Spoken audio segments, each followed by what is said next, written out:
Maria Santos stood outside the grand entrance of the Henderson Music Academy. Her hands were shaking slightly as she looked up at the tall building with its beautiful glass windows. The academy was famous all over the country. Only the best musicians studied here.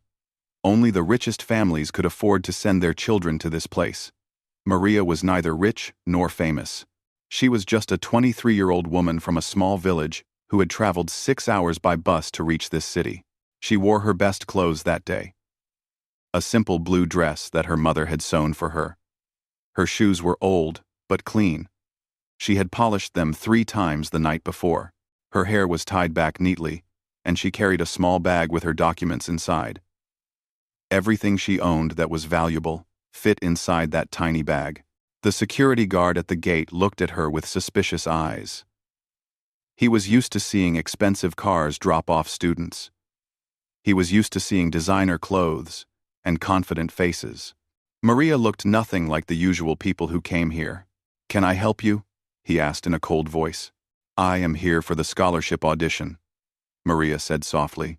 The guard raised his eyebrows. He looked at a paper on his desk and then looked back at her. Name? Maria Santos. He checked the list twice as if he could not believe someone like her would be on it. Finally, he found her name and nodded. "Go to the main hall. 3rd floor. Take the elevator on your left." Maria thanked him and walked inside. The moment she stepped through the doors, she felt like she had entered another world. The floors were made of shiny marble. The walls were decorated with paintings of famous musicians. There were statues and awards displayed in glass cases. Everything looked expensive and perfect. She walked slowly, trying not to make too much noise with her old shoes. Students passed by her, talking and laughing.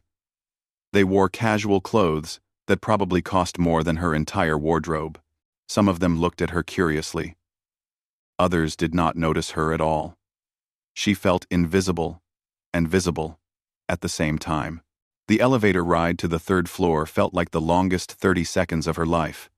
When the doors opened, she saw a long hallway with several doors. At the end of the hallway was a large wooden door with a sign that said, "Audition Room." There were chairs lined up against the wall, and about 15 other candidates were sitting there, waiting for their turn. Maria found an empty chair and sat down. She placed her bag on her lap and looked around. Everyone else seemed so calm and confident. A boy next to her was tapping his fingers on his knee, practicing invisible piano keys. A girl across from her was reading sheet music with a bored expression on her face.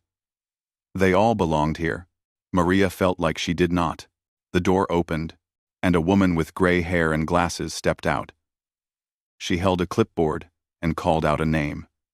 A tall young man stood up and walked into the room. The door closed behind him.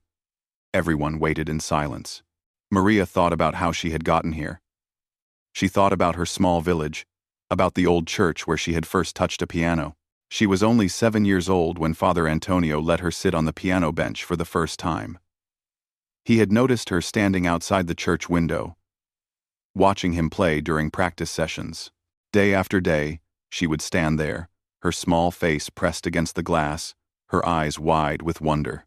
One day, Father Antonio had invited her inside. "Would you like to try?" he had asked.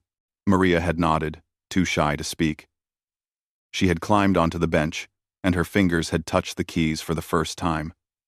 In that moment, something changed inside her. It was like finding a part of herself she never knew was missing. Father Antonio became her first teacher. He taught her everything he knew. He gave her old music books and let her practice on the church piano whenever it was free. Maria would wake up before sunrise just to get extra practice time before school. She would practice again after school until it got dark. The piano became her best friend, her escape, her whole world. But there was a problem. Maria's family was very poor. Her father worked as a farmer, and her mother cleaned houses for other people. They had 3 other children to feed. There was no money for music lessons. There was no money for a piano at home. Maria practiced on whatever she could find. Sometimes, she drew piano keys on cardboard and practiced her finger movements on them. Sometimes she sneaked into the school music room when it was empty. When Father Antonio passed away, Maria felt like she had lost everything. She was 15 then. The new priest who came to the village did not care about music.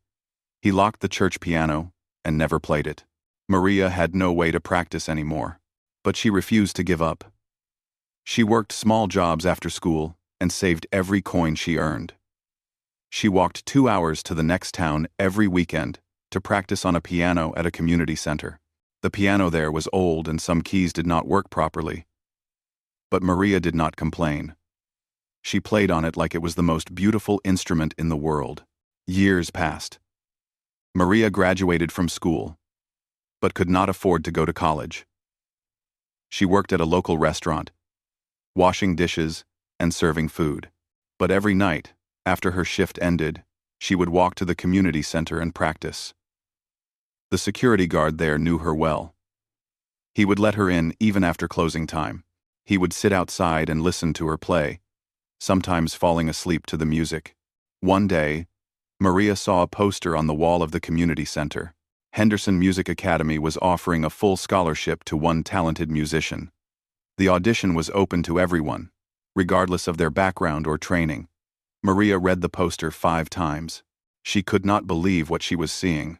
"You should try," the security guard told her. "I have heard many people play piano in my life, but I have never heard anyone play like you." Maria was scared. She was terrified, but she filled out the application form anyway. She submitted a video of herself playing on the old community center piano. She did not expect anything. She told herself it was just a dream. Nothing more. 3 weeks later, she received a letter. She had been selected for the final round of auditions. She had to travel to the city and perform in front of a panel of judges. The letter said they would evaluate her technique, her musicality, and her potential. Maria cried when she read that letter. She cried for hours. Her mother held her and cried with her. Her father, a man who rarely showed emotion, wiped tears from his eyes. Her siblings jumped around the house, celebrating like they had won the lottery. Now, sitting in this hallway, Maria felt all those emotions rushing back. She thought about Father Antonio, about the old church piano, about all the years of struggle and sacrifice. She had come so far. She could not fail now. She would not fail now. The door opened again. The gray-haired woman stepped out and looked at her clipboard. The room fell silent. Everyone held their breath. "Maria Santos," she called. Maria stood up. Her legs felt weak, but she forced herself to walk forward. She took a deep breath and stepped into the audition room. Whatever happened next would change her life forever. The audition room was much larger than Maria had expected. It had high ceilings with crystal chandeliers hanging from them. The walls were covered with dark red velvet curtains. In the center of the room stood a magnificent grand piano. It was black and shiny, and it looked like it had never been touched by an ordinary person. At a long table near the wall sat 5 judges. They were all dressed formally and had serious expressions on their faces. Maria recognized one of them from a magazine she had seen once. He was Professor Heinrich Weber, a world-famous pianist and composer.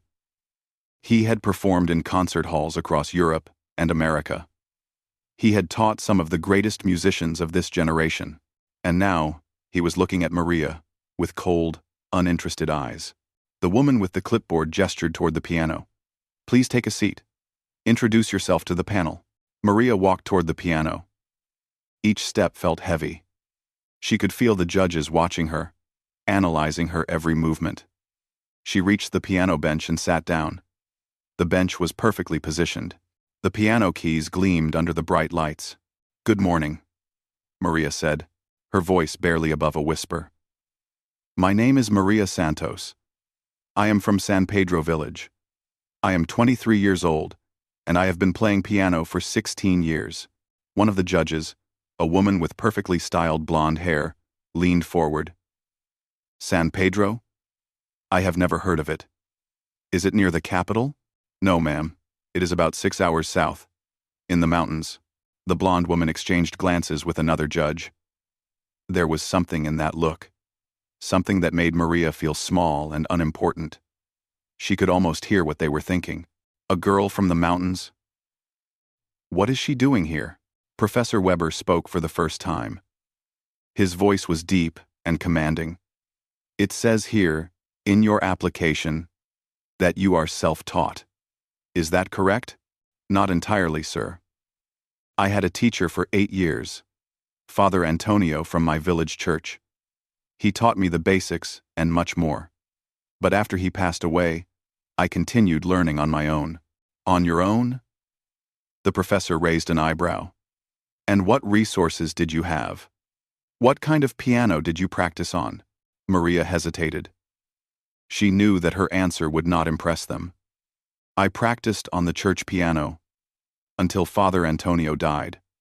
After that, I practiced on a piano at a community center in the next town. It was old and some keys did not work properly. But I made it work. There was a long silence. The judges looked at each other. Maria saw the blonde woman shake her head slightly, as if she had already made up her mind. Another judge, an older man with a white beard, spoke up. Do you have any formal training? Any certificates? Any awards from competitions? No, sir. I could not afford formal training, and there were no competitions in my area. The old man nodded and wrote something on his notepad. Maria could not see what he wrote, but she had a feeling it was not good. Professor Weber tapped his fingers on the table. Let me be honest with you, Miss Santos. This scholarship is highly competitive. We have candidates here who have studied at the best music schools in the country. They have won national competitions. They have performed in concert halls. What makes you think you can compete with them? Maria felt her heart sink. She knew he was right. She had no certificates. She had no awards. She had no fancy training. All she had was her love for music and years of practice on broken pianos. But then she remembered something Father Antonio had told her long ago. Music does not come from certificates, Maria. It comes from the soul. If you can touch someone's heart with your playing, you have already won. She looked at Professor Weber directly in the eyes. I may not have the training they have, sir, but I have something else. I have passion. I have dedication. I have spent 16 years of my life falling in love with music every single day. Maybe that is not enough for this academy, but it is everything I have. The room fell silent again. Professor Weber studied her face for a long moment. Something flickered in his eyes. Was it interest? Or was it pity? Maria could not tell.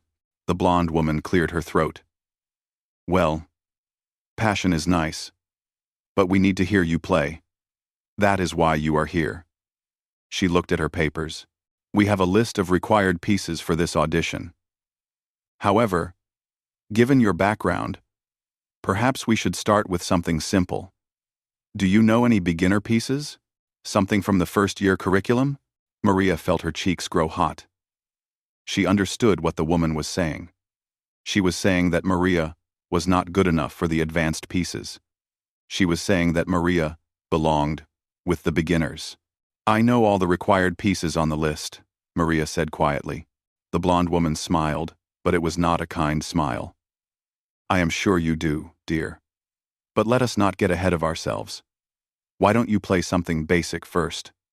Just to warm up. Show us a simple melody. Something a child might play at their first recital. Maria gripped the edge of the piano bench. She felt anger rising inside her. She felt all the years of struggle, all the insults, all the people who had told her she was not good enough. She thought about the restaurant customers who looked through her like she was invisible. She thought about the music teachers who turned her away because she could not pay their fees. She thought about everyone who had ever underestimated her. She wanted to scream. She wanted to stand up and walk out. But then she looked at the piano. It was beautiful. It was perfect. It was waiting for her. Fine, Maria said. I will play something basic. She placed her fingers on the keys. The touch was smooth and cool. This piano was different from anything she had ever played before. The keys responded to the slightest pressure. Every note rang clear and true. She began to play a simple melody. It was a lullaby that her mother used to sing to her when she was a child. Maria had learned to play it on the church piano when she was 8 years old. It was, indeed, a beginner's piece. The judges looked bored. The blonde woman was already writing something on her notepad. Professor Weber was looking at his watch. They had seen enough. They had already decided that Maria was not worth their time. But Maria was not finished. As she played the simple lullaby, she began to add variations. She changed the rhythm. She added harmonies. She took the simple melody and transformed it into something new. The notes grew more complex. The tempo increased. What started as a children's song became a concert piece. The blonde woman stopped writing. Professor Weber looked up from his watch. The other judges leaned forward in their seats. Maria closed her eyes and let the music flow through her. She forgot about the judges. She forgot about the audition. She forgot about everything except the piano and the music. Her fingers danced across the keys. She played with passion, with fire, with all the emotion she had kept bottled up inside her for years. The simple lullaby became a journey. It told the story of a little girl from the mountains who dreamed of playing beautiful music. It told the story of struggle and sacrifice. It told the story of hope and determination. When Maria finally played the last note, she opened her eyes. The room was completely silent. The blonde woman's mouth was slightly open. The old man with the white beard had tears in his eyes, and Professor Weber was staring at her with an expression she could not read. For a long moment, nobody spoke. Maria sat at the piano, her hands trembling slightly. She did not know if she had done well, or if she had ruined everything. She did not know if they were impressed or offended. Then, Professor Weber did something unexpected. He started to clap. Slowly at first, then faster. The other judges joined in. Even the blonde woman clapped, though she still looked confused. That, Professor Weber said quietly, was not basic at all. The applause faded, and silence returned to the room. Maria's heart was beating so fast she could hear it in her ears. She did not know what to do next. Should she speak? Should she stand up? Should she wait for instructions? Professor Weber leaned back in his chair and crossed his arms. His expression had changed. The cold disinterest was gone. Now he looked curious, almost fascinated. "Where did you learn to do that?" he asked. "That improvisation, those variations, that was not in any textbook." Maria thought carefully before answering. "I learned from listening, sir. When I was young, I would listen to recordings on an old radio. We could only catch certain stations late at night. I would stay awake and listen to classical music from faraway places. I memorized the sounds. I tried to understand how the musicians made those sounds. Then I would go to the church piano and try to recreate what I had heard." "You learned by ear?" The old man with the white beard sounded surprised. "Without reading sheet music? I can read sheet music now, sir. Father Antonio taught me. But in the beginning, yes, I learned by ear. I had no other choice. I learned his Mia. I had no other choice." Professor Weber exchanged a look with the other judges. There was a silent conversation happening between them. Maria watched nervously, trying to understand what they were thinking. The blonde woman, who had been so dismissive earlier, now spoke in a different tone. "That lullaby you started with. I know that melody. It is a folk song from the southern region, but what you did with it.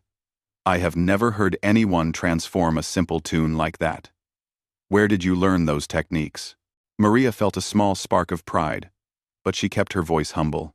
"I created them myself, ma'am. When I was practicing on the broken piano at the community center, some keys did not work. I had to find ways to play around them. I had to create new patterns, new fingerings, new approaches. I turned my limitation into an opportunity." "Remarkable," the old man muttered, still writing on his notepad. This time, Maria could see he was writing quickly, excitedly. Professor Weber stood up from his chair. He walked slowly toward the piano where Maria sat. She watched him approach, unsure of what was happening. He stopped beside the piano and looked down at her with an intense gaze. "Play something else," he said. "Play your favorite piece, the one that means the most to you." Maria nodded. She knew exactly what she would play.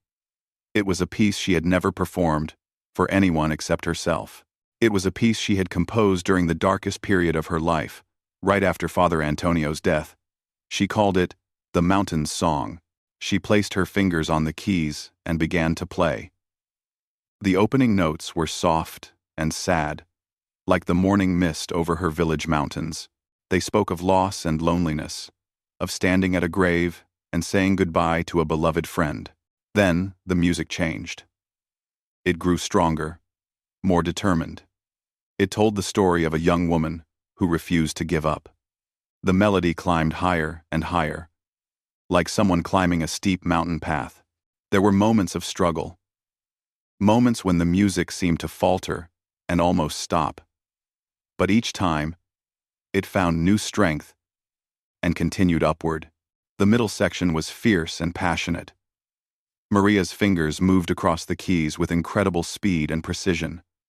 The notes tumbled over each other like a rushing waterfall. This part of the piece represented all the obstacles she had faced. The poverty, the lack of opportunities, the people who told her she would never succeed. The music fought against all of it, refusing to be silenced. Then came the quiet part. The storm faded away, and only a gentle melody remained. It was the voice of hope. It was the memory of Father Antonio, smiling at her from the piano bench. It was her mother's hands stroking her hair after a long day. It was every small moment of kindness that had kept her going. The final section brought everything together: the sadness and the strength, the struggle and the hope. The notes soared through the air like birds flying free. Maria played with every fiber of her being. Tears streamed down her cheeks, but she did not stop. She could not stop. When the last note faded into silence, Maria kept her hands on the keys. She was trembling. She had never played that piece so completely, so honestly. She had poured her entire soul into the music. She heard someone sniffing and looked up. The old judge with the white beard was openly crying. He wiped his eyes with a handkerchief and shook his head in amazement. The blonde woman had her hand over her mouth. Even the other judges, who had said nothing throughout the audition, looked moved. Professor Weber stood completely still. His face was unreadable. Maria could not tell if he had liked the piece or hated it. Maybe she had made a mistake. Maybe playing something so personal, so emotional, was wrong for an audition. Finally, Professor Weber spoke. "Did you compose that yourself?" "Yes, sir." "When?" 8 years ago. Right after my teacher passed away." Professor Weber nodded slowly. He walked back to the judge's table, but did not sit down. Instead, he turned to face Maria again. "I have been teaching music for 40 years. I have heard thousands of auditions. I have trained students who went on to become famous performers. I thought I had seen everything this world of music had to offer." He paused. The room was so quiet that Maria could hear her own breathing. "Today," Professor Weber continued, "I learned that I was wrong. What you just played, it was not just music. It was truth. It was pure, honest truth told through piano keys. I could feel every emotion. I could see every mountain. I could touch every tear." Maria did not know what to say. She sat at the piano, her hands shaking, waiting for the verdict. The blonde woman spoke up. "I have to apologize to you, Miss Santos. When you walked into this room, I made assumptions. I looked at your clothes, your background, your lack of formal training, and I decided you did not belong here. I was wrong. I was very, very wrong." The old judge nodded in agreement. "In all my years on this panel, I have never seen raw talent like this. Yes, there are technical areas that need work. Yes, there are things you would need to learn. But the foundation you have, the musicality, the emotion, the creativity, those cannot be taught. You either have them or you do not. And you have them in abundance. Maria felt dizzy. Were they saying what she thought they were saying? Was this really happening? Professor Weber cleared his throat. We still have other candidates to hear. The audition process must be completed fairly. But I want you to know something, Miss Santos. He looked at her directly. Whatever happens today, you have already proven something important. You have proven that music does not care where you come from. It does not care how much money you have. It does not care about certificates or competitions. Music only cares about one thing: the heart of the person who plays it. And your heart, Miss Santos, is extraordinary. Maria stood up from the piano bench. Her legs were weak, and she had to hold on to the piano for support. Thank you, she whispered. Thank you for giving me this chance. She walked toward the door. Each step felt like she was floating. She could not believe what had just happened. She had come into this room expecting to be dismissed. Instead, she had been heard. She had been seen. For the first time in her life, she felt like she truly belonged in the world of music. As she reached the door, Professor Weber called out one more time, "Miss Santos." She turned around. "Yes, sir? That piece you composed. The Mountains Song. It deserves to be heard by the world. Promise me, you will share it one day." Maria smiled through her tears. "I promise, sir." She walked out of the audition room and closed the door behind her. The other candidates in the hallway looked at her curiously. Some of them noticed the tears on her face and assumed she had failed. They looked away with pitying expressions. But Maria did not care what they thought. She walked past them with her head held high. She had done something incredible today. She had proven that a girl from the mountains, with nothing but a dream and a borrowed piano, could stand in a room full of experts and make them feel something real. Whatever happened next, nothing could take that away from her. 3 weeks passed after the audition. Maria returned to her village and went back to her normal life. She woke up early every morning to help her mother with housework. She went to the restaurant and washed dishes until her hands were raw and wrinkled. At night, she walked to the community center and played on the old piano, wondering if anything would ever change. She tried not to think about the scholarship. She tried not to imagine what it would be like to study at the Henderson Music Academy. Every time her mind wandered to that possibility, she forced herself to stop. Hope was dangerous. Hope could break your heart.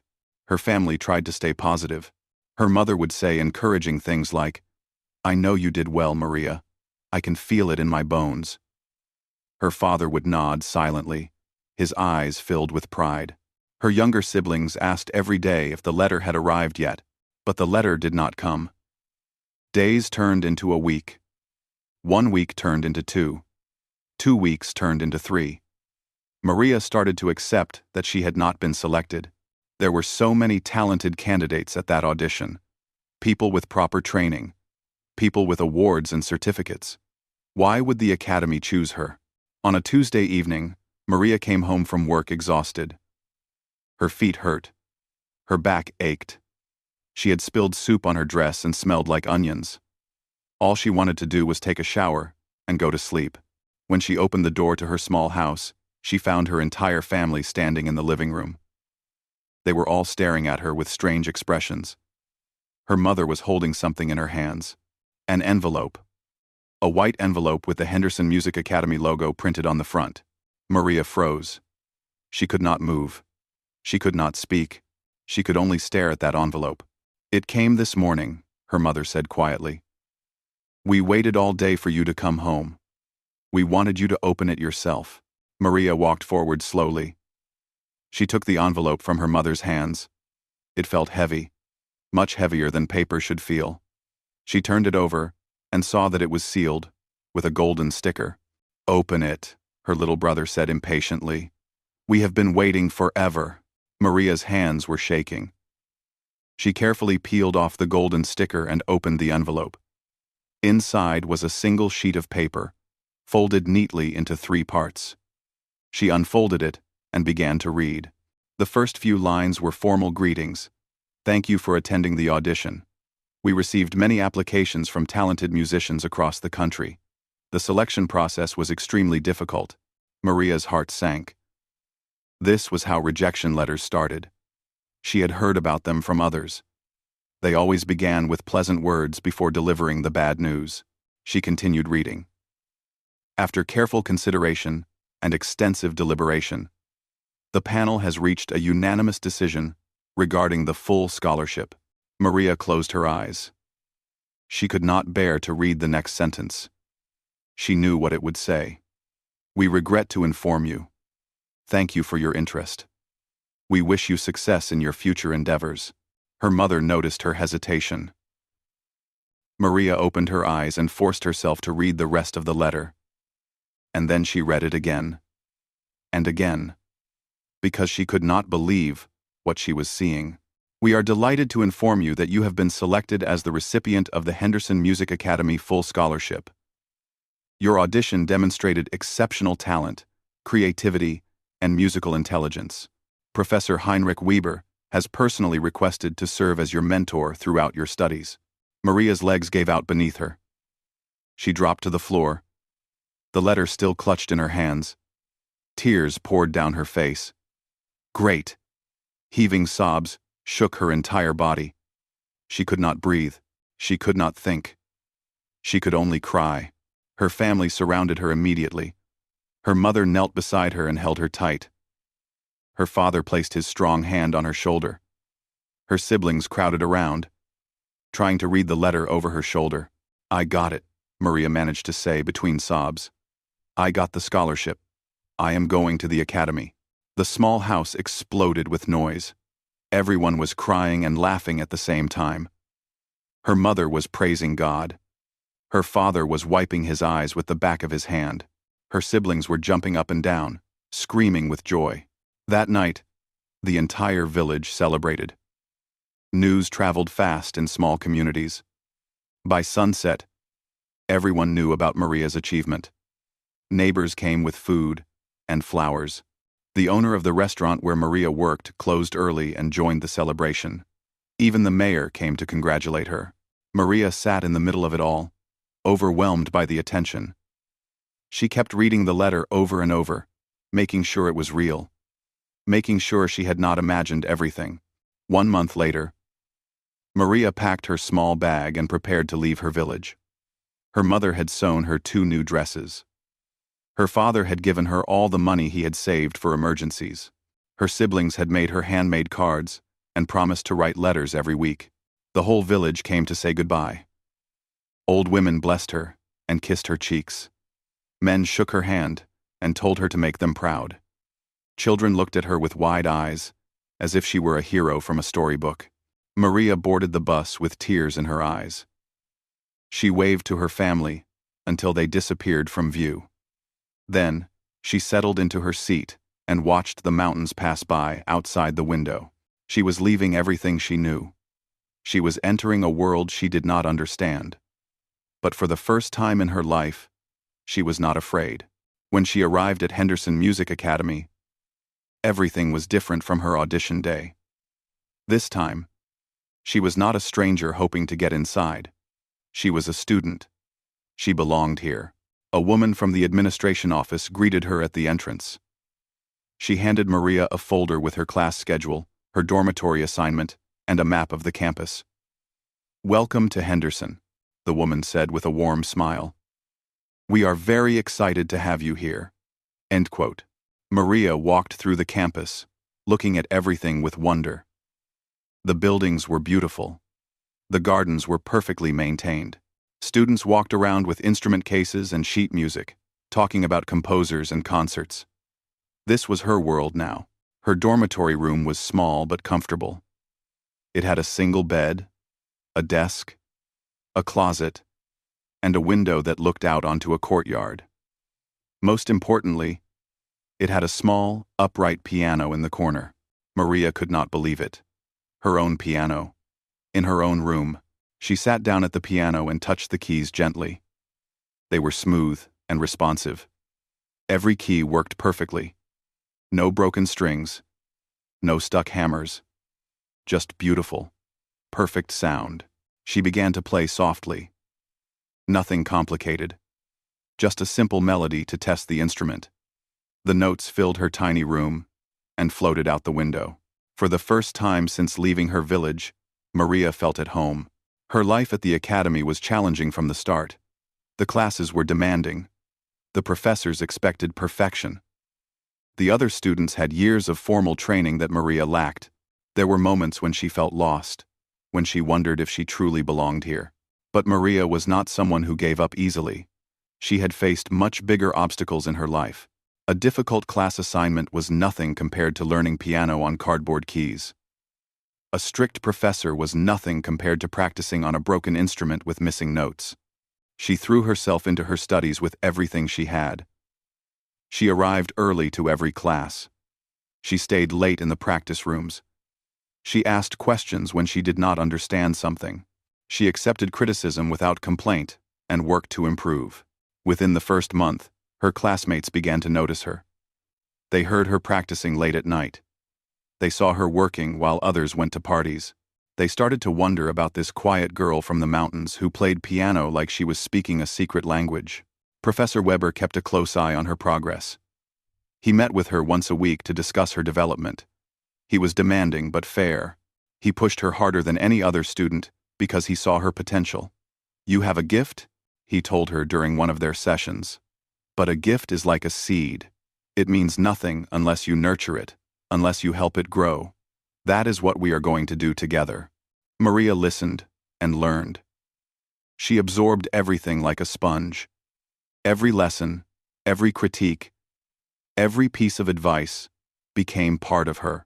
She was transforming, evolving, becoming something greater than she had ever imagined. And through it all, she never forgot where she came from.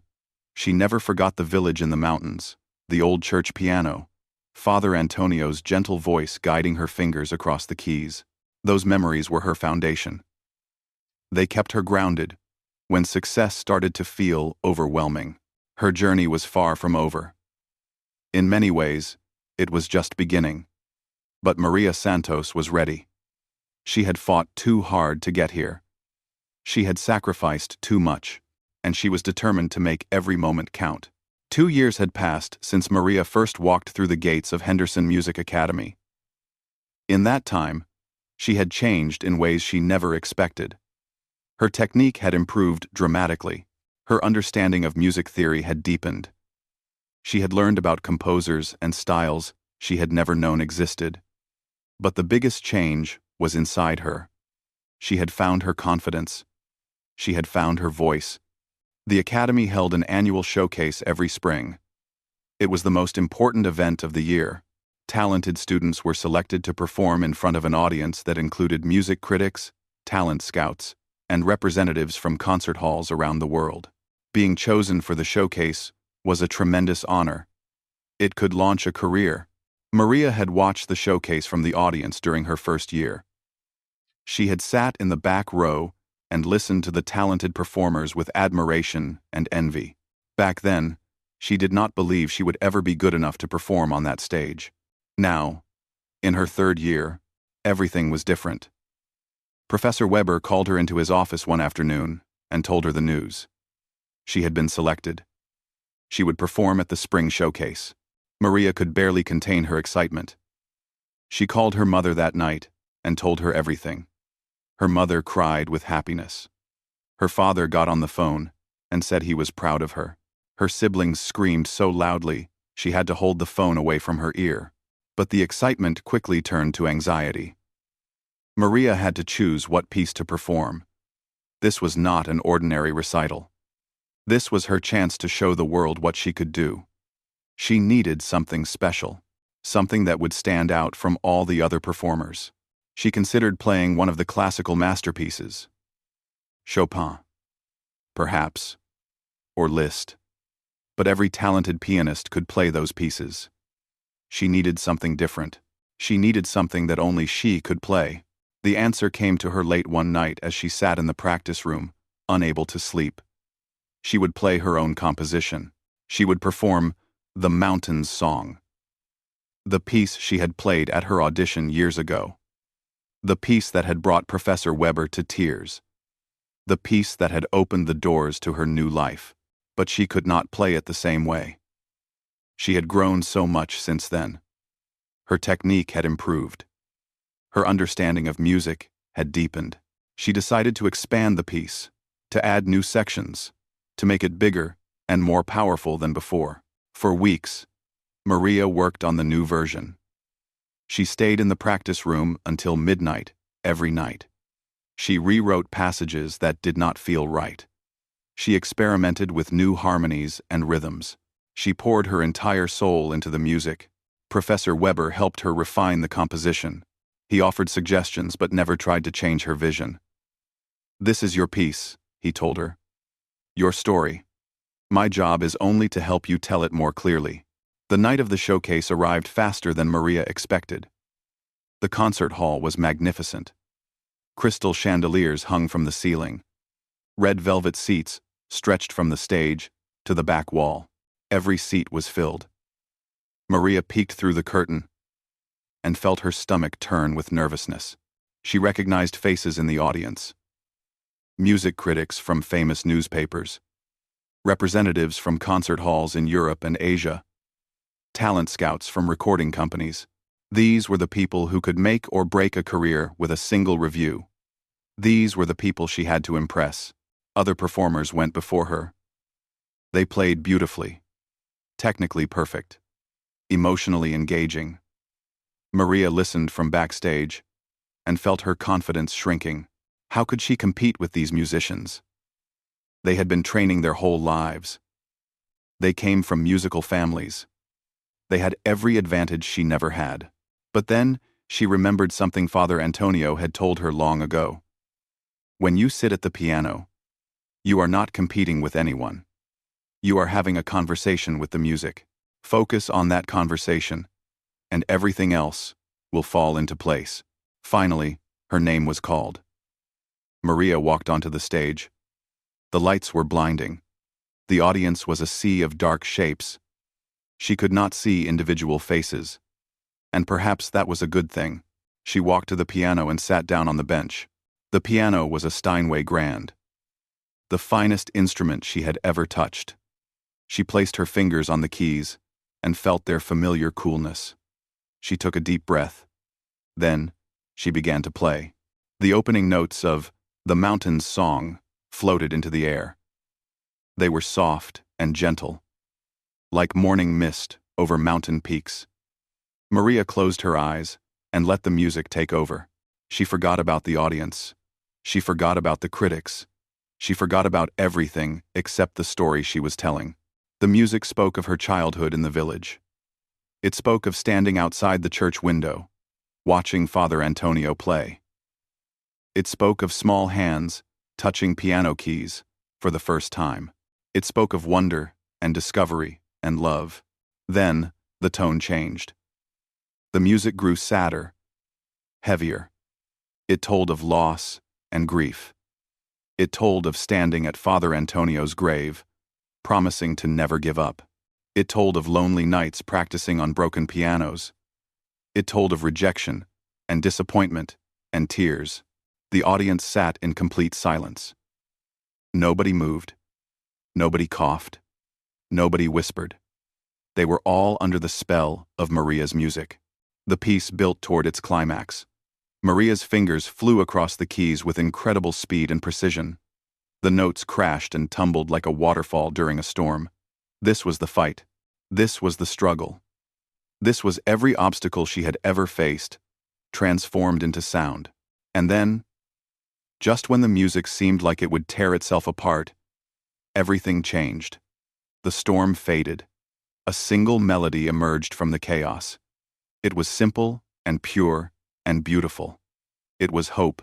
It was survival. It was the human spirit refusing to be defeated. The final notes hung in the air like stars in the night sky. Maria lifted her hands from the keys and opened her eyes. The concert hall was still silent. For a terrible moment, she thought she had failed. She thought the audience hated her performance. Then the applause began. It started slowly, from somewhere in the middle of the hall. Then, it spread like fire. Within seconds, the entire audience was clapping. Then, they were standing. Then they were cheering. Maria sat at the piano, unable to move. Tears streamed down her face. She had never experienced anything like this. The sound was overwhelming. Wave after wave of applause crashed over her. She looked into the audience and finally saw individual faces. She saw music critics nodding with approval. She saw talent scouts leaning forward in their seats.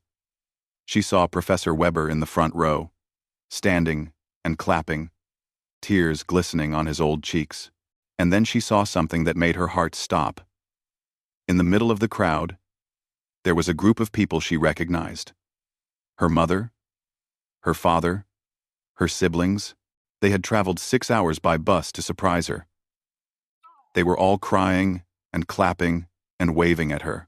Maria stood up from the piano and bowed to the audience. The applause continued. People shouted, "Bravo!" and "Encore!" Someone threw flowers onto the stage. Maria picked them up and held them to her chest, overwhelmed with emotion. This was the moment she had dreamed about since she was 7 years old. This was the moment she had worked toward for 16 years. This was the moment everything changed. After the showcase, Maria was surrounded by people who wanted to meet her. Music critics asked for interviews. Talent scouts gave her business cards. Representatives from concert halls in Paris and Vienna and Tokyo wanted to talk about potential performances, but Maria pushed through the crowd. She had someone more important to see. She found her family waiting by the exit and ran into her mother's arms. They held each other and cried. Her father joined the embrace. Her siblings wrapped their arms around everyone. "We are so proud of you," her mother whispered. Father Antonio would be so proud. Maria nodded, unable to speak. She thought about the old priest who had seen something special in a little girl with dirty feet and curious eyes. She thought about everything he had taught her. She thought about his gentle hands guiding her fingers across the piano keys. "He is here," Maria finally said. "I can feel him. He has been with me the whole time." Her family nodded. They understood. Some bonds could not be broken, not even by death. That night, Maria returned to her dormitory room with her family. She played her small, upright piano for them, filling the tiny space with music. Her mother sang along to old folk songs. Her siblings laughed and danced. Her father sat in the corner and smiled. His eyes filled with quiet joy. It was a simple celebration. No fancy concert hall, no expensive instruments. Just Maria and her family, together again, sharing the gift of music. And in that moment, Maria realized something important. The awards and the recognition were wonderful. The opportunities and the possibilities were exciting. But this right here, this was what music was really about. Connection, love, family. The simple joy of making beautiful sounds with the people you loved most. That was what Father Antonio had taught her. That was what she would never forget. The spring showcase changed everything for Maria. Within days, she received offers that she could never have imagined. A prestigious concert hall in Vienna wanted her to perform. A recording company offered her a contract to produce an album. Music magazines requested interviews. Her story spread across the country, inspiring people everywhere. But with success came challenges. Maria's schedule became overwhelming. She had classes to attend, performances to prepare for, interviews to give. She barely had time to eat or sleep. The pressure was enormous. Some of her classmates started treating her differently. A few were supportive and happy for her success, but others became jealous and resentful. they whispered behind her back. They said she was only famous because of her sad story, not because of real talent. They said she did not deserve the opportunities she was receiving. Maria tried to ignore the negative voices. She focused on her music and her studies, but the criticism hurt. She had spent her whole life being underestimated. Now that she was finally succeeding, people were still trying to tear her down. One afternoon, she found a note taped to her dormitory door. It was anonymous. The message was cruel. "You do not belong here. You are a charity case. Nothing more. Go back to your village where you belong. Argen. Argen." Maria tore up the note and threw it in the trash. But the words stayed with her. They echoed in her mind during practice sessions. They whispered to her late at night, when she could not sleep. They made her doubt herself, doubt her talent, doubt everything she had accomplished. Professor Weber noticed the change in her. During one of their weekly sessions, he asked her what was wrong. Maria hesitated at first. She did not want to complain. She did not want to seem weak. But Professor Weber had become like a second father to her. She trusted him completely. She told him everything. The jealous classmates, the cruel note, the growing feeling that maybe she really did not belong here. Maybe her success was just luck. Maybe she was fooling everyone, including herself. Professor Weber listened without interrupting. When Maria finished, he was quiet for a long moment. Then he spoke in a gentle but firm voice. "Do you know why I chose to mentor you personally?" he asked. Maria shook her head. "In 40 years of teaching, I have trained hundreds of students. Many of them were technically brilliant. They could play the most difficult pieces flawlessly. They won competitions. They earned degrees. But most of them are forgotten now. Their names mean nothing. Their music touched no one." 2. He leaned forward in his chair. "Do you know why? Because technique without soul is meaningless. Music is not about hitting the right notes. Music is about communication. It is about reaching into the depths of human experience and pulling out something true, something real, something that connects us all." Maria listened intently, hanging on every word. "That is why I chose you," Professor Weber continued. "When I heard you play at your audition, I did not hear perfect technique. I heard truth. I heard pain and hope and struggle and triumph. I heard a lifetime of experience compressed into music. That is something no academy can teach. That is something you were born with." He stood up and walked to the window, looking out at the campus below. "The people who criticize you will always exist. They criticized Beethoven. They criticized Mozart. They criticized every great musician who ever lived. Greatness attracts envy. It is the nature of human beings." He turned back to face her. "The question is not whether people will try to tear you down. They will. The question is whether you will let them succeed. Will you give up because some jealous classmate wrote a cruel note? Or will you prove them wrong by becoming the greatest pianist of your generation?" Maria felt something shift inside her. The doubt and insecurity that had been weighing her down began to lift. Professor Weber was right. She had faced much worse obstacles than jealous classmates. She had practiced on broken pianos. She had learned music without teachers. She had climbed out of poverty through nothing but determination and hard work. A few cruel words were not going to stop her now. "I will not let them win," Maria said firmly. Professor Weber smiled. It was a rare expression on his usually serious face. "Good. Now let us get back to work. You have a concert in Vienna to prepare for." The following months were the most intense of Maria's life. She practiced for hours every day. She refined her technique until every note was perfect. She deepened her interpretation of the pieces she would perform. She pushed herself harder than ever before. The Vienna concert was scheduled for December. It would be held at one of the most famous concert halls in the world, the same hall where Beethoven and Brahms and countless other legends had performed. Just being invited was an incredible honor. For a girl from a poor village in the mountains, it was nothing short of miraculous. Maria flew to Vienna a week before the concert. She had never been on an airplane before. She had never left her country before. Everything was new and strange and exciting. The city was beautiful, covered in early winter snow. The architecture was magnificent. The streets were filled with music and culture.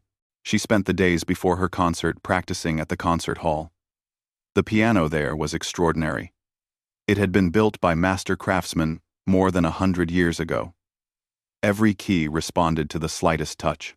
Every note rang with crystal clarity. The night before her concert, Maria could not sleep. She lay in her hotel bed, staring at the ceiling, thinking about everything that had led to this moment. She thought about her village. She thought about the church piano. She thought about Father Antonio. She thought about all the people who had believed in her when she did not believe in herself. She got out of bed and walked to the window. The city sparkled below her. Lights reflected off the snow. Somewhere in the distance, church bells were ringing. It was almost midnight. Maria pressed her hand against the cold glass. "I wish you could be here," she whispered to Father Antonio's memory. "I wish you could see what your student has become." She imagined his response. His kind smile. His gentle voice. "I am here, Maria. I have always been here. Now go and show them what you can do." Maria smiled and returned to bed. This time, she fell asleep quickly. Her dreams were filled with music and mountains and the face of an old priest who had changed her life forever. The day of the concert arrived. Maria spent the morning rehearsing one final time. She ate a light lunch and rested in her dressing room. She tried to stay calm, but her heart was racing. At 7 o'clock, she heard the audience filing into the concert hall. The sound of hundreds of people taking their seats, talking and laughing, waiting to be entertained. Maria changed into her performance dress. It was black and elegant, the most beautiful thing she had ever worn. Her mother had helped her choose it during a video call. A stage manager knocked on her door. 10 minutes, Miss Santos." Maria looked at herself in the mirror. She barely recognized the woman staring back at her. The scared little girl from the mountains was gone. In her place stood a confident musician, ready to take on the world. She walked to the side of the stage and waited for her introduction. She heard the announcer speaking in German, then English. He mentioned her name, her background, her remarkable journey from a poor village to this legendary concert hall. Then he said the words she had been waiting to hear. "Ladies and gentlemen, please welcome Maria Santos." The audience applauded. Maria took a deep breath and walked onto the stage. The lights were bright but not blinding. She could see faces in the crowd, hundreds of people, all looking at her, all waiting to hear her play. She walked to the piano and sat down on the bench. The instrument gleamed under the lights. She placed her fingers on the keys and felt their familiar touch. The concert hall fell silent. Not a sound, not a breath, just perfect, absolute silence. Maria closed her eyes, took one more deep breath, and began to play. The music flowed from Maria's fingers like water from a mountain spring. She began with a piece by Chopin, one of the most demanding works in the classical repertoire. Her fingers danced across the keys with precision and grace. Every note was perfect. Every phrase was beautiful. The audience sat in stunned silence, captivated by her performance. But Maria was just warming up. After Chopin came Liszt.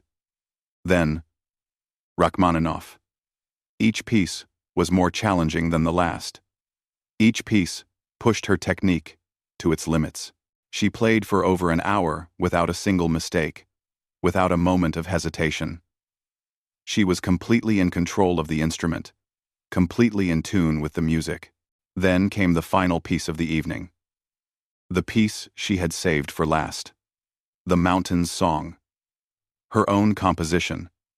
The music that had started everything. She paused before beginning. The audience waited in anticipation. They had read about this piece in the program notes. They knew its history. They knew what it meant to Maria. She placed her hands on the keys and began to play. The opening notes floated into the concert hall like morning mist. They spoke of a small village nestled in the mountains. They spoke of a little girl with big dreams. They spoke of an old priest who saw something special in a child that everyone else overlooked. The music grew and changed, telling the story of Maria's life. The loss of her teacher. The years of struggle and sacrifice.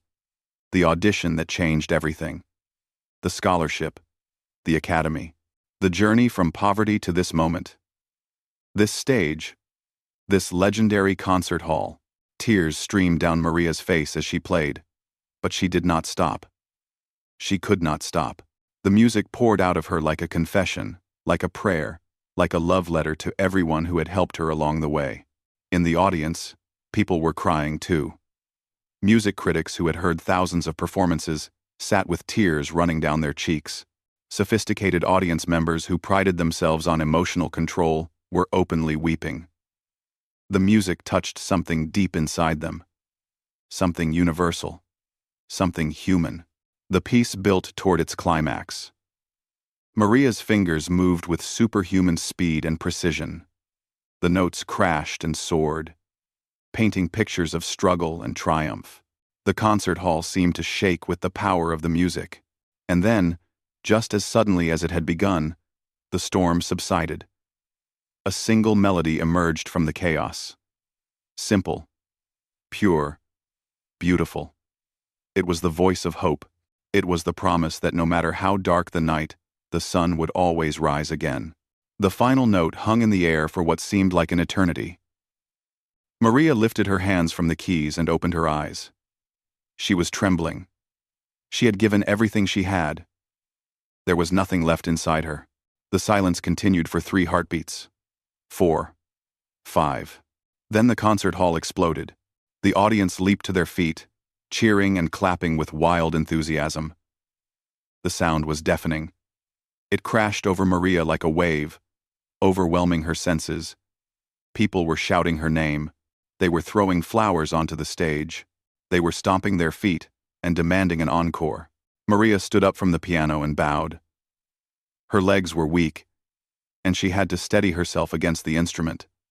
The applause continued, growing louder and louder. She bowed again and again, but the audience would not stop. Backstage, she was surrounded by people congratulating her. Concert hall officials, music critics, fellow musicians who had come to watch her performance. Everyone wanted to shake her hand, to tell her how amazing she was, to be part of her success. But through the crowd, Maria spotted someone she did not expect to see. A tall figure standing at the back of the room. A familiar face she had not seen in years. It was the blonde woman from her audition. The one who had told her to play something basic. The one who had looked at her with dismissive eyes and assumed she was not good enough. The woman made her way through the crowd and stood before Maria. Her expression was different now. Humble. Almost ashamed. "Miss Santos," she said quietly, "I owe you an apology." Maria waited, not sure what to say. 3 years ago, I judged you before I heard you play. I looked at your clothes, your background, your lack of formal training, and I decided you were not worth my time. I was arrogant. I was wrong. The woman paused, gathering her thoughts. What you did tonight was extraordinary. I have been attending concerts for 30 years. I have heard the greatest pianists of our generation, but I have never, ever experienced anything like what you did on that stage. You did not just play music. You changed something inside every person in that audience, including me. Maria felt her anger toward this woman dissolving. She had carried resentment for so long, but looking at her now, she saw only a human being who had made a mistake and was trying to make it right. "Thank you," Maria said simply. "That means a lot to me." The woman nodded and disappeared back into the crowd. Maria watched her go, feeling a weight lift from her shoulders. The past was the past. It was time to focus on the future. The months that followed Maria's Vienna concert were a whirlwind of activity. She performed in concert halls across Europe and Asia. She released her first album, which became an international sensation. She was interviewed by major newspapers and television programs. Her story inspired millions of people around the world. But through all the success and fame, Maria never forgot where she came from. She returned to her village every chance she got. She played concerts at the old church, where she had first touched a piano. She established a scholarship program for talented children from poor families who could not afford music lessons. 5 years after her Vienna debut, Maria received an invitation that brought her to tears. The Henderson Music Academy wanted to dedicate a new concert hall in her honor. It would be called the Maria Santos Hall. She would be the youngest person in the Academy's history to receive such recognition. At the dedication ceremony, Maria stood before a crowd of students, faculty, and distinguished guests. She looked at the beautiful new building with her name inscribed above the entrance. She could hardly believe this was real. When it was her turn to speak, she stepped up to the microphone and looked out at the audience. She saw Professor Weber in the front row, older now but still proud. She saw her family, who had traveled 6 hours by bus once again to support her. She saw young students with hopeful eyes, dreaming of their own musical futures. She spoke about her journey, about the village in the mountains, about Father Antonio and the old church piano, about the community center with the broken keys, about the audition where she was told to play something basic. "I stand here today not because I am more talented than anyone else," she said. "I stand here because people believed in me when I did not believe in myself. Because doors were opened when I thought all doors were closed. Because music is a language that speaks louder than poverty, louder than prejudice, louder than all the voices that tell us we are not good enough." She paused and looked directly at the young students in the audience. "Some of you may be struggling right now. Some of you may doubt your abilities. Some of you may feel like you do not belong here. I want you to know that I understand. I felt the same way." Her voice grew stronger. "But I also want you to know this. Your background does not define your future. Your circumstances do not determine your destiny. The only thing that truly matters is the fire inside you. The passion that keeps you practicing when everyone else has gone to sleep. The determination that makes you get up every time you fall down." She smiled through her tears. "If a poor girl from a mountain village can stand here today, anything is possible. Never stop believing in your dreams. Never stop fighting for your music. And never, ever let anyone tell you to play something basic." The audience rose to their feet, applauding wildly. Maria looked at them all with gratitude and love. She had come so far from that frightened young woman at her first audition. She had faced challenges she never imagined possible. She had overcome obstacles that would have broken most people, but she had never given up. She had never stopped fighting, and in the end, her fiery piano skill had blown everyone away. That evening, Maria sat alone in the new concert hall that bore her name. The ceremony was over. The guests had gone home. The building was empty and quiet. She walked to the grand piano at the center of the stage and sat down on the bench. Her fingers rested on the keys. She thought about Father Antonio, about all the lessons and love he had given her. She thought about her family, waiting for her back at the hotel. She thought about all the students who would study in this hall, following their own musical dreams. She began to play. Not for an audience, not for fame or recognition, just for herself, just for the pure joy of making music. The notes filled the empty hall, rising up to the ceiling and floating back down like gentle rain. Maria closed her eyes and smiled. She was exactly where she belonged. She was exactly who she was meant to be. And somewhere, she knew, Father Antonio was listening and smiling too.